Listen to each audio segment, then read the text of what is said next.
আসসালামু আলাইকুম। আয়েশা রেসিপি তরফ থেকে আপনাদের সবাইকে জানাচ্ছি অনেক অনেক শুভেচ্ছা। আশা করছি আপনারা সবাই অনেক ভালো আছেন। আজকে আমি চলে এসেছি আপনাদের সাথে দেশি ছোট চিংড়ি মাছ দিয়ে লাউয়ের একটা নতুন রেসিপি নিয়ে। আশা করছি আমার এই রেসিপিটা আপনাদের ভালো লাগবে। প্রথমে আমি কড়াইয়ের মধ্যে দিয়ে দিচ্ছি রান্নার জন্য পরিমাণ মতো তেল। তো তেলটা হালকা গরম হয়ে গেছে। এখন এখানে আমি দিয়ে দিচ্ছি কিছু আস্ত জিরা। জিরাটা হালকা ভাজা হয়ে গেছে। এখন এখানে আমি দিয়ে দিচ্ছি পেঁয়াজ আর কাঁচামরিচ।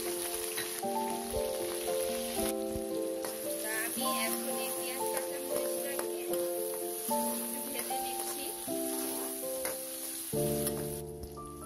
পেঁয়াজটা হালকা ভাজা হয়ে গেছে। এখন এখানে আমি দিয়ে দিচ্ছি ছোট চিংড়ি, একদম দেশি চিংড়ি। তো এখন এই চিংড়ি মাছটাকেও আমি পেঁয়াজের সাথে হালকা ভেজে নিচ্ছি।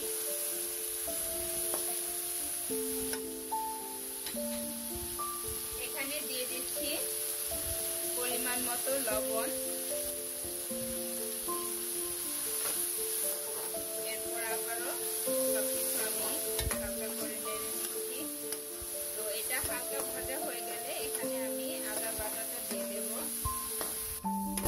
তো দেখতেই পাচ্ছেন চিংড়ি মাছ আর পেঁয়াজটা দুটোই ভাজা হয়ে গেছে। এখন এখানে আমি দিয়ে দিচ্ছি 1 চা চামচ আদা রসুনের পেস্ট। এখন এই আদা রসুনের পেস্টটাকেও আমি নেড়ে হালকা ভেজে নিচ্ছি। তো দেখতেই পাচ্ছেন আদা রসুনের পেস্টটাও আমার হালকা ভুনা হয়ে গেছে। এখন এখানে আমি দিয়ে দিচ্ছি সামান্য একটু পানি, যাতে এই আদা রসুনের পেস্টটা আরেকটু ভালো ভুনা হয় এর জন্য। আর এখানে এখন আমি কিছু গুঁড়া মশলা দেব এর জন্য। প্রথমেই দিয়ে দিচ্ছি হলুদের গুঁড়া, আর দিয়ে দিচ্ছি ধনিয়ার গুঁড়া। কারণ আজকে আমি বেশি মশলা দেব না, কারণ চিংড়ি মাছটা আজকে আমি লাউ দিয়ে রান্না করব এজন্য। আর লাউয়ের তরকারির মধ্যে বেশি মশলা না দিলেই লাউয়ের তরকারিটা বেশি মজা হয়। তো এখন এই চিংড়ি মাছটাকে আমি যতক্ষণ তেল উপরে উঠে না আসছে ভুনা করে নিচ্ছি। তো দেখতেই পাচ্ছেন চিংড়ি মাছটা ভুনা হয়ে গেছে। এখন এখানে আমি লাউটা দিয়ে দিচ্ছি। লাউগুলোকে আমি বড় বড় করে কেটে নিয়েছি। এখন এই চিংড়ি মাছের সাথে লাউটাকেও আমি কিছুক্ষণ ভুনা করে নিচ্ছি। আমি এখন চিংড়ি মাছটাকে ঢেকে দিচ্ছি। ঢেকে আমি 2 থেকে 3 মিনিট রান্না করে নিচ্ছি। ফিরে আসছি 2 থেকে 3 মিনিট পর। ফিরে আসলাম 2 থেকে 3 মিনিট পর। দেখতেই পাচ্ছেন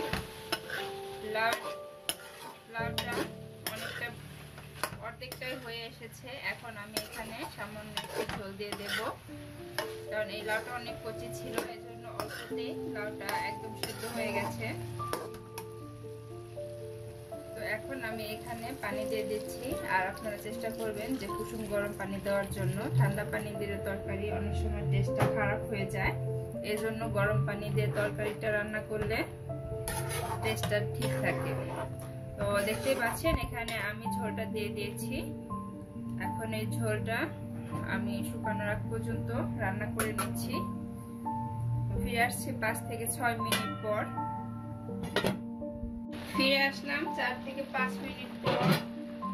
দেখতেই পাচ্ছেন লাউয়ের তরকারিটা একদম রেডি। ঝোলটাও শুকিয়ে গেছে আর লাউটাও একদম সেদ্ধ রান্না হয়ে গেছে। এখন আমি কয়েকটা ধনিয়া পাতা ছড়িয়ে দিলাম।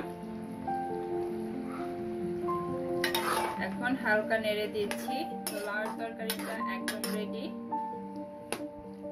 আমার এই চিংড়ি দিয়ে লাউয়ের ঝোলের রেসিপিটা যদি আপনাদের কাছে ভালো লাগে তাহলে অবশ্যই আপনারা বাসায় ট্রাই করবেন, এবং আমার এই রেসিপিটা আপনাদের কেমন লেগেছে সেটা অবশ্যই কমেন্টসে জানাবেন।